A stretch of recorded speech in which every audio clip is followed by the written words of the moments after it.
Good morning. We are continuing with our chapter 12. Today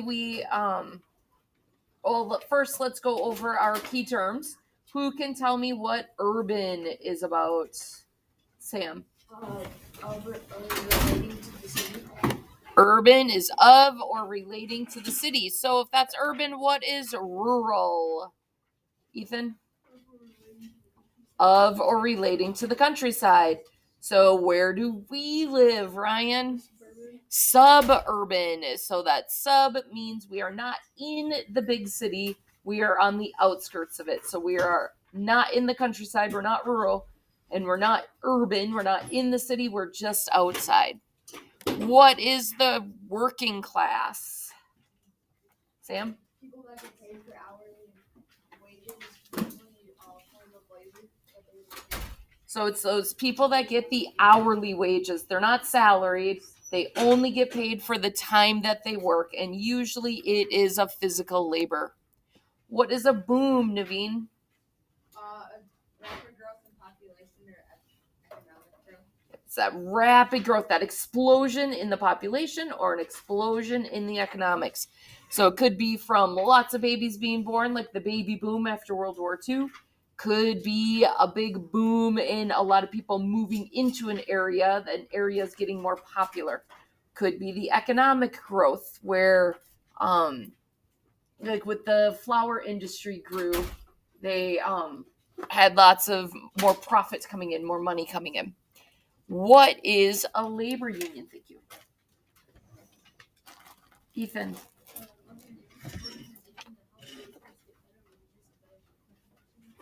It's the organization that helps workers, looking out for them, making sure they are taken care of, making sure they're getting a living wage, they're being paid what they're worth, making sure they are working in safe working conditions. If those things are not being met, what can the workers do? Ryan? Do a strike. Go on the strike. What does it mean to go on strike, Ryan? A refusal to work in order for the employer to agree to the demands. Yep, it's that refusal to work in order to force an employer to agree to the demands. So the employees aren't working, the employers aren't getting their product, so employees don't get wages, employers don't get the product, everything shuts down until they can compromise and come up with agreeable solutions for both sides. And so that was the strike. Our last one is the citizen. Who is a citizen? Chase, who's a citizen? Anyone who is a person born and naturalized into a country who is entitled to the right to private. Yep. So it's anybody who is born into the country or they become naturalized. They go through the process. They're an immigrant going through the process to become a citizen of the new country. And once they become a citizen, they're entitled to all the rights provided by the government. So today we are going to continue reading.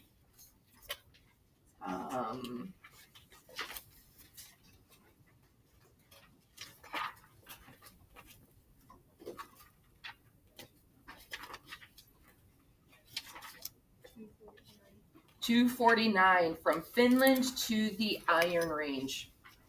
The discovery of iron ore in northern Minnesota sparked a rush of people to the region. Before the discovery in the 1880s, very few European Americans lived in the area north of Duluth. Think about what it's like up there. Lots of woods, and it gets cold, right? Northern Minnesota, it gets very cold. So a lot of people aren't living up there. There's not big towns. So not until the iron ore was discovered did a lot of people move up there. By 1900, more than 25,000 people lived there. Most of them were immigrants who had come to Minnesota to work in the iron mines. The Oliver Mining Company employed workers from a long list of foreign countries, including Finland, Croatia, Slovenia, Italy, Slovakia, Montenegro, Bulgaria, and Poland.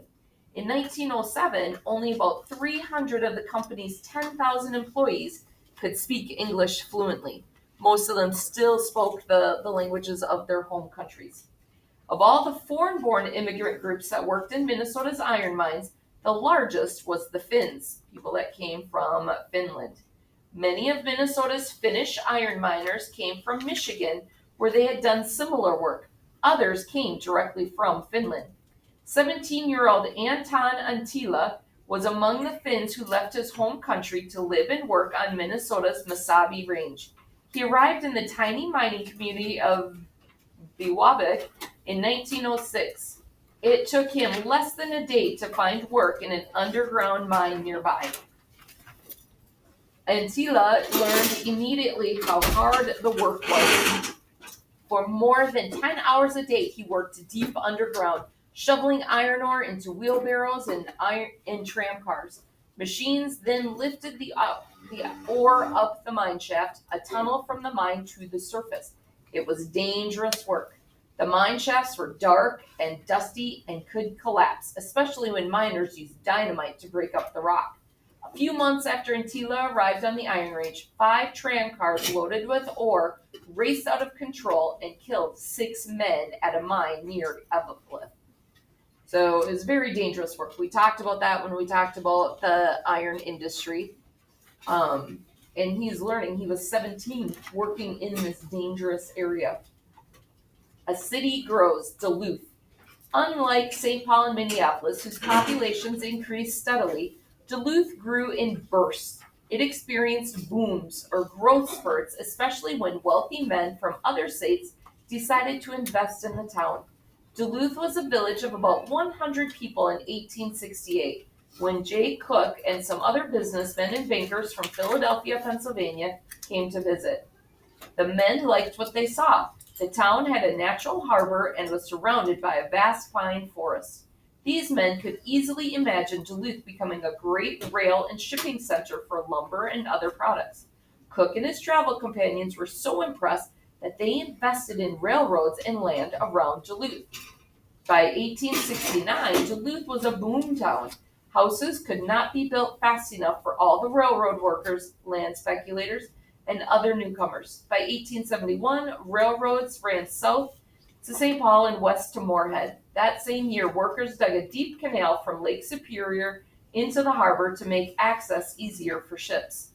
So if you go to Duluth now, that's where you see the big ships come in. Colin? I know my ancestors on my mom's side, they came from Serbia. Oh, very cool. Okay. So Jay Cook, if you go up to Duluth, there's a big state park, the Jay Cook State Park.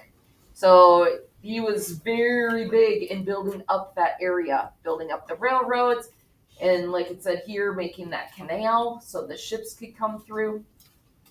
In 1873, however, hard times swept the country. Investors such as Jay Cook ran out of money. Profits dried up, jobs and wages disappeared. Duluth's first boom was over. The next boom came in the 1880s with the discovery of iron ore on Minnesota's Iron Range.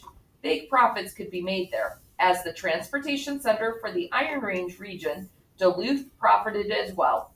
Between 1893 and 1918, workers constructed 6 giant ore loading docks in the harbor. The docks held the iron ore until it was loaded onto ships. In 1916, a giant steel mill was built in Duluth. Now the iron ore could be made into steel right in Duluth. During the next 20 years, Duluth kept growing. The waterfront, shown here in 1915, was crowded with ore docks, grain elevators, and lumber yards. Hundreds of ships steamed through the canal each year, connecting Duluth with the world. Minnesotans began to realize that their state had a third big city, and it's still just as big today. It's still very prominent. That harbor is very important. Like I said, big ships come through. You can watch the big ships coming across Lake Superior, see them go through that canal, and they continue on into the other Great Lakes and can get all the way out to the ocean. So it's a very important harbor. Typical wages in 1900. A blacksmith would make $2.43 a day. A dressmaker could make $2 a day. A miner, $1.65 a day. A lumberjack, 56 cents a day plus room and board. So they don't have to pay for a house, they don't have to pay for their food. So that's why they're getting paid less, because they're getting that stuff provided for them. A flour miller could make $3.80 a day, a school teacher $2.50, a cabinet maker $2.25. Typical prices in 1900. A root beer float from a soda fountain costed 5 cents. So to get an ice cream soda, 5 cents. A lot more today. Sewing machine was $12. 1 dozen eggs from the store is 12 cents. Now a dozen eggs from the store is about $1.12 to get a dozen eggs. So it's increased in price. A roast beef dinner was only 15 cents. It is a lot more now to get a roast beef dinner. An ice cream and cake dessert is 15 cents. If you go out to a restaurant and want an ice cream and cake dessert, it's probably going to be between $5 and $7, depending on the restaurant that you're at. Trolley fare is 5 cents, and a house would cost only $3,000. Now a lot of houses are like $300,000 on up. Depends on how big your house is. If you want a smaller size house, maybe you could find a small house for $175,000, but it was only $3,000 at this time. So prices were a lot cheaper. Working conditions on the iron range. The longer Antila worked in the mines, the more he became convinced that the mining companies were mistreating him and his fellow miners. Remember, they're only getting 56 cents a day. And oh no, that's the lumberjack. The miner got $1.65 a day. And think about how dangerous their job is. So they're only getting $1.65. A dressmaker is making $2. They're not risking their life, and they're making more money. So work days were long, up to 14 hours. Remember, we're in school for only 6 hours. They worked a whole nother 8 hours on top of that. The miners were paid by the amount of iron ore they produced instead of by the hour or by the day. To earn more money, they had to bribe their supervisors, called foremen, to let them work in places where the ore was most plentiful and easiest to remove. In the early 1900s, a miner earned about $1.65 per day in wages. So they had to try to get the foreman to give them the better pockets to work in. If the foreman doesn't like you, he's going to give you an area that doesn't have much iron ore, so you're not going to get paid that much money. By the summer of 1907, Antila and thousands of his co-workers had had enough. They joined a labor union to demand better pay and working conditions. Union members organized a strike where they walked off the job and refused to return until the mine owners agreed to make improvements. It was the first widespread organized labor strike the Iron Range had ever seen. The owners of the mining companies were determined to keep the mines open and force the labor union to give up the strike. They want their product. The miners aren't working, no product is being made. They brought in some temporary replacements, other immigrant workers from southern and eastern European countries such as Greece, Italy, Slovenia, Croatia, and Montenegro. They hired hundreds of guards to protect the new workers and to intimidate or scare the strikers into ending the strike.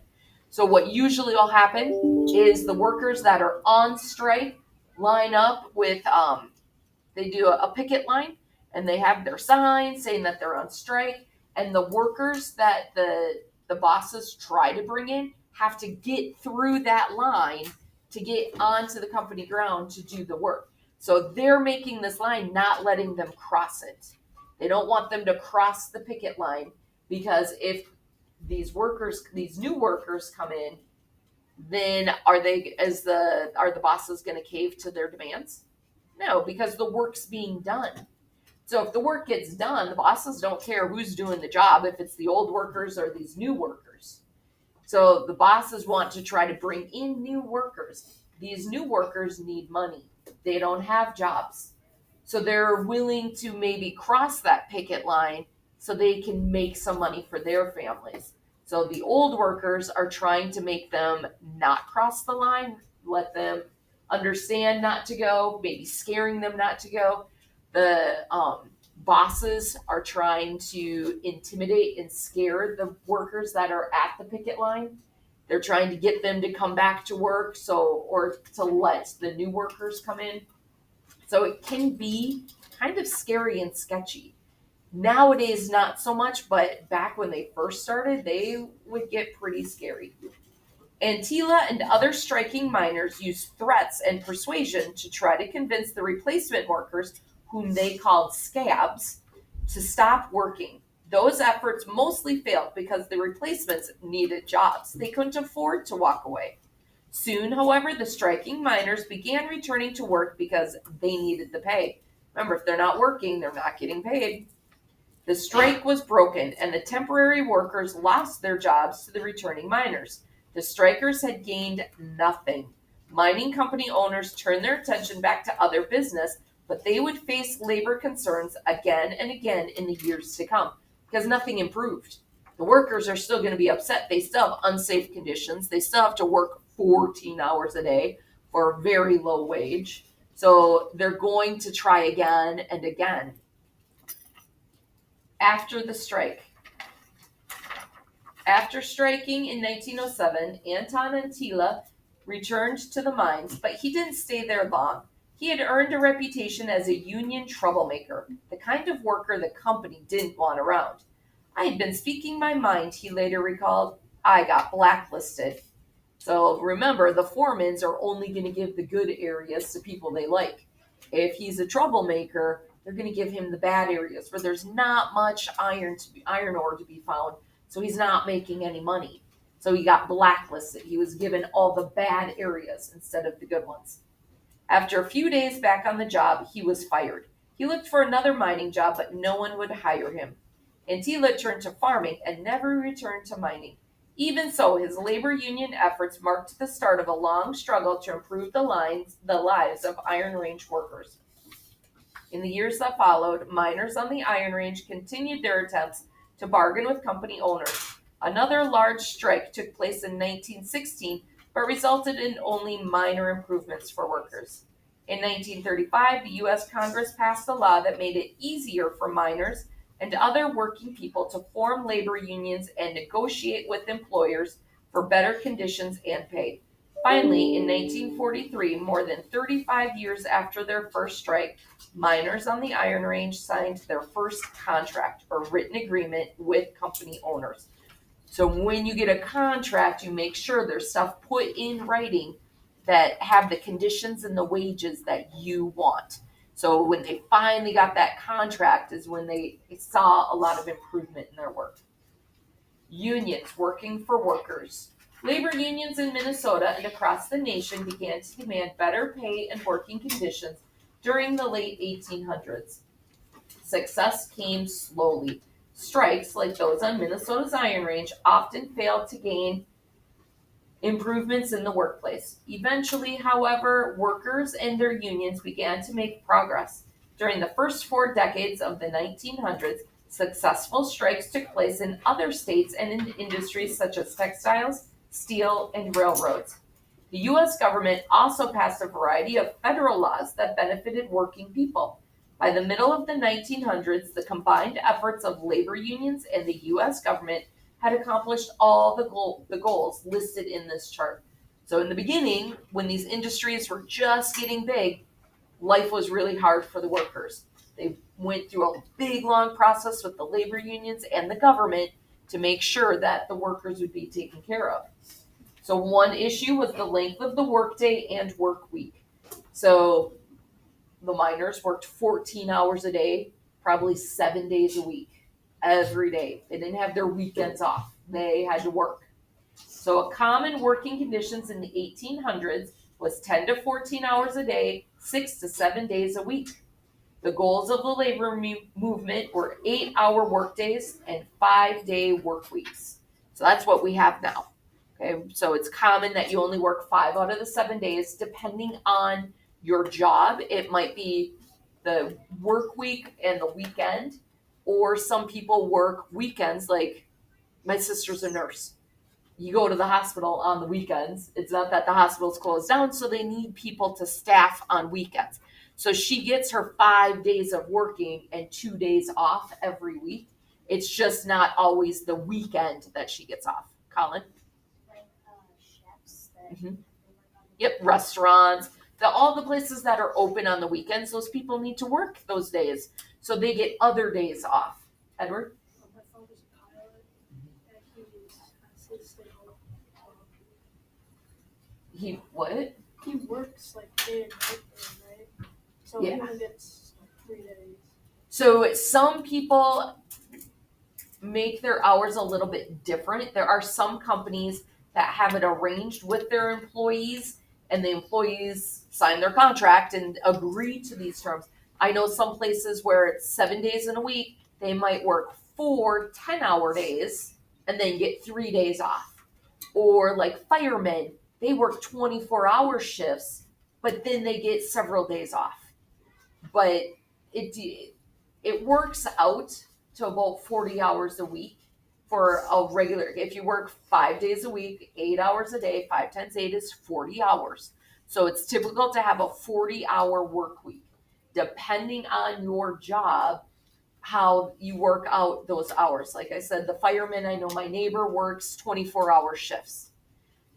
Pilots, they might work different shifts. You might work a few more hours one day, but then you get more time off on another day. So it balances out to be 40 hours a week. Use of child labor. Children as young as 12 years old. How old are you guys? Are you 11 turning 12? Yeah, so you might get put to work if you lived in the 1900s. You would be working these full-time jobs. They often worked in factories, mills, and mines. So instead of being able to go to school and get your education and have a childhood, be able to play your sports, have fun, you would have to go to the mines or go to a factory. Now, there's a limit or an end to child labor. So you can get a job as a teenager, but there are limits put on it. Mateo, well, now he's 18. When he first got his job, there was only a certain amount of hours he could work. He could only work to a certain time. He couldn't work late into the night. So there are limits put on the labor that children do. When he was younger, he worked for a friend of ours who had a landscaping business, and he couldn't operate certain machines because he was only 14 at the time. So there are limits that they put. Mia. There's a minimum wage. Employers set wages as low as they could. So they didn't want to pay their workers anything. Now we have a minimum wage that's set by law. You have to pay at least this much. People need to be able to earn a living. That minimum wage is there for a reason. You had these iron miners who only made $1.65 doing dangerous work. Okay, that's not right. They should be compensated for their work. Workplace safety laws. Back then, workers were responsible for their own safety. They had to make sure they were safe themselves. Now, the employers need to provide that safe and clean workplace. It's required by law. The employers are now in charge of it versus the employees. Paid time off. Back in the 1900s, there was no vacation time, no sick time. So if they were sick and they couldn't go to work, they didn't get paid anything. I have 10 days that I can use throughout the year. So if one of my kids is homesick, if I get sick, I can stay home and still get paid. I can take a day off to bring Gianna to the orthodontist and still get paid. They didn't have that luxury. They didn't have any paid time off. So if they didn't work, they didn't get paid. Workers' compensation. There was no compensation for workers injured on the job. So if the job caused their injury, too bad, too sad, you're out of luck. Now, employers are required to pay wages and medical costs for workers injured on the job. So it's the employers that have to pay for you now. A long time ago, I tripped on a backpack that had been left in the middle of the hallway. I tripped on the strap and I slipped and fell and I landed on my wrist. And I had to go to a workman's comp doctor because I had a really bad sprain on my wrist. So it wasn't my health insurance that paid for it. I didn't have to pay to go see the doctor and to make sure my arm was okay. My school had to pay for it because I got hurt because of the job. I wouldn't normally slip on a backpack if I wasn't in a hallway in a school where there were backpacks. So if you're hurt on the job, it's the job's responsibility to pay for it. Transforming the state. Anton Antila and Stefan and Anna Jakub were among the thousands of immigrants who helped turn Minnesota into a modern industrial state during the final years of the 1800s and the early years of the 1900s. Although the mills of Minneapolis and the iron ores of the iron mines of the Iron Range were owned and operated by wealthy industrialists, they depended on working class men and women like Anton Antila and the Jakubs to keep them running. These newcomers also contributed to the state's culture. They brought with them customs, traditions, foods, and celebrations unique to their people. Through the second half of the 1800s, Minnesota was known mostly as a land of farms and farmers, but that changed in the 1900s. In increasing numbers, people were moving instead to the state's cities. Within a few decades, more than half of all Minnesotans would live in urban areas. No matter where they lived, more and more Minnesotans were encountering common issues that needed to be addressed. So now we finally get to find out about becoming an American citizen. During the immigration boom around the turn of the 20th century, Minnesota saw tremendous population growth. Many of these immigrants, including Knud Weifold, who came from Norway in 1887, became citizens of the United States. They qualified for citizenship by going through a process called naturalization. Immigrants today still follow the same steps. To qualify for citizenship, they must be over 18 and have lived in the United States for at least 5 years. They must pass a test in the English language and in civics, and they must be of good moral character. So they couldn't have been arrested and in jail. Okay, we don't want somebody who's been tried for killing somebody to now become an American citizen. We want people that are becoming American citizens to be good, respectful people. They do need to know the English language. They do need to pass a test in English. When a parent is naturalized, any children under 18 are automatically granted citizenship. So if you were born in another country with your family and you come to America and your parents become citizens, you automatically become citizens also. You don't have to take the test. Not every immigrant is interested in being a U.S. citizen, and it's not required. Those who do not want to become citizens must complete all the requirements, including passing a citizenship exam. Could you pass the citizenship exam? Try to answer these possible test questions. What do Americans show loyalty to when saying the Pledge of Allegiance? Colin? Yep. So we say the pledge every morning. I pledge allegiance to the United States of America. So when we say the pledge, we're pledging allegiance to our country, to the United States. Americans elect a president for how many years, Tristan? 4. 4. Every 4 years we have a presidential election. There were 13 original states when the United States was established. Name 3 of them. Sam? Massachusetts, Vermont, and New Jersey. That was I think New Jersey was. New Jersey was. Or South Carolina. North Carolina, South Carolina, New York, Virginia. I think Georgia was Georgia. I don't No, think Georgia Georgia was was. the 14th, I think. So. Yeah. Yep. So, wow, right there, I saw a lot of hands going up with some of these questions. So a lot of us are already learning that civics. We're learning about our country and we're remembering that these are important things for people coming into the country to know. So it's important things for people that already live here, that were born here. It's important things for you to know. It's important to know about the country that you live in. I can guarantee they have questions in there about the government. Who remembers how many branches of government we have? What are the branches? Chase? 3. And it's executive.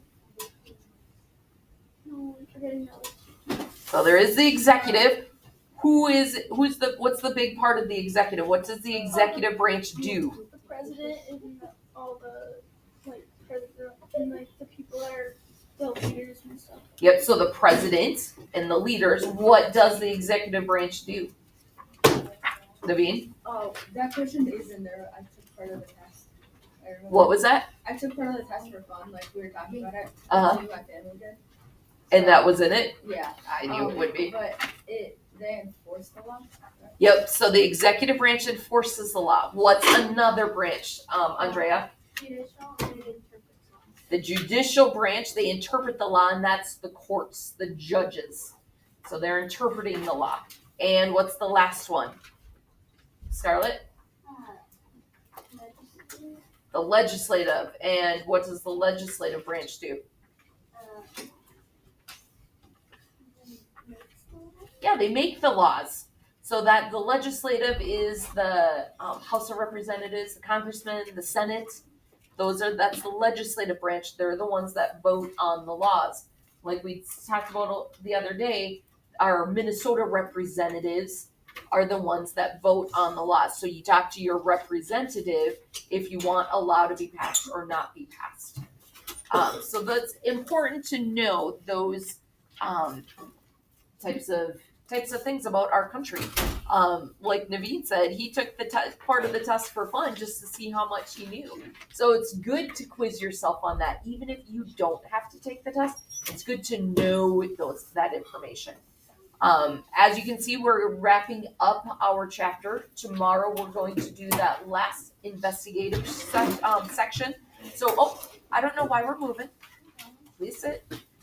So tomorrow we're going to do the investigation. That means next week already we're doing our chapter comprehension. We're getting ready for the test.